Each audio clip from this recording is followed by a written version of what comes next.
Well, this is Joshua, and this is a read-on from my other video about using interfaces and light switches to enable and disable lights. This time a key and lock system for the doors. So as you see, both of these doors are locked. And then a key here, I pick this key up, and then I press the button on there, and the door is unlocked. But this door remains locked, so I'll be explaining how to set that up in your own project. So the first thing you want to do is open up your blueprint interface you made last time and go to toggle, and you want to add a new parameter on the input, and you go make this an actor reference and name it user. This will allow you to send the actor, whoever using the object, over to the upper actor, and this will be useful for casting or getting information back to the original actor. So open up your first person blueprint, and now you should have this little section on your toggle. Drag from that and get self. That will send the actor itself across. Now you want to create a new variable and call this one keys, and make this one a string, and then the string is this one.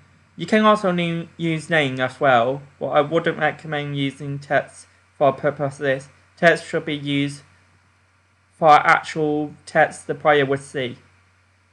But you want to make this an array so you can store multiple keys. So this will allow you to put multiple keys within there.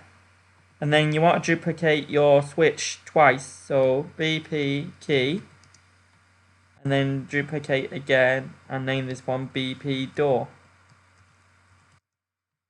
I'm going to quickly do the key. So you want to delete toggle from the key, and then you want to add a new string called key. Key name might be better. Make this a string and make it instant edible. And now you got the key there. So you want to cast to the BP first person character, or what the name of your character blueprint is. And then from here you want to get keys. And then from that you want to add to the array. So you just drag these in. And now that will be adding the key into the player's inventory. And just go do once here. It's just to safeguard it so you're not constantly re-adding the key. And then destroy the actor because it no longer exists in the world, it only exists in the player. And just to make it a little bit more easy and to see what it is, and I'll go change this to a signal. So that's the key done now. Next you want to sort out the door. Again, delete the toggle. Oh yes, forgot to mention delete the actor array, you don't need that. And also I'll delete that from the door. Create a new boolean and call is locked. Make this an instant edible. And then make another boolean and call is open. But this one won't be instant editable because it only be edited within the blueprint itself. So first you want to get a branch from is locked and drag it here, and then you want to cast to the blueprint character again. And then from this you want to get the keys, and then you want to do a contain, and then a branch from here.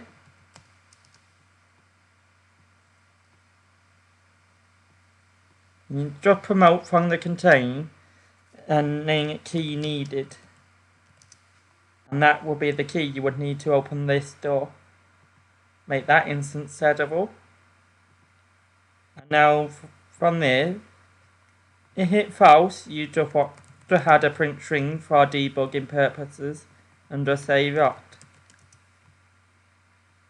And then if hit you got the key, you want to say unrot. And then set the rock to false. So for now, I'm going to default the value of rock to true. And then for the next bit, you want to just quickly set up the door itself. So I'm going to create a new arrow, which will be used for make the cube the child of the arrow and the text a child as well. Then you go use this arrow at the pivot point for rotating the door. So just put the door into position you want it to be.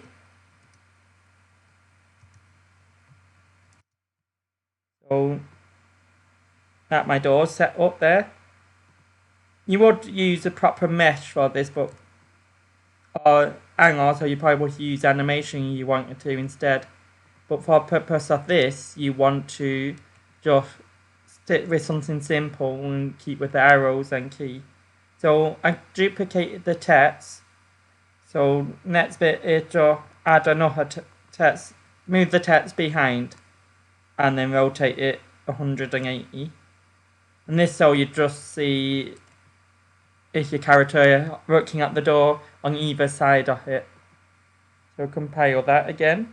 And now you can do the next parts.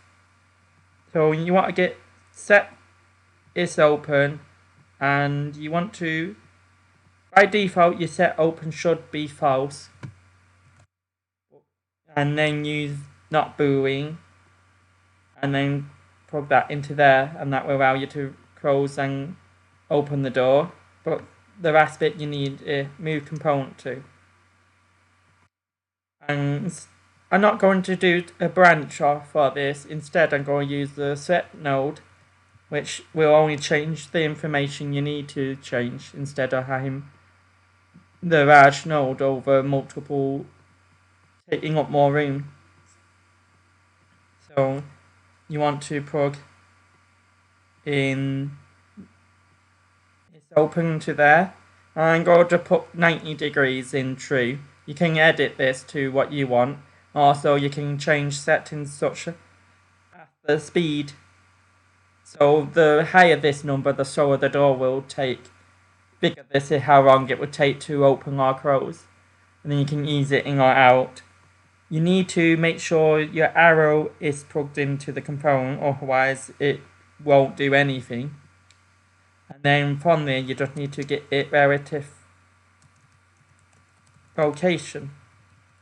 If you don't plug this in, it wouldn't know where to set it will move the cube to the pivot instead, which you don't want to happen. So plug that in, and that will keep it locked in position. And that is everything done here. And now just quickly demonstrate this. So drag that my door. I'll go scale it out a bit. Now I'll just leave that. Doesn't fit, but and then key example. And then I'll copy and paste the text into a key. So here's the key.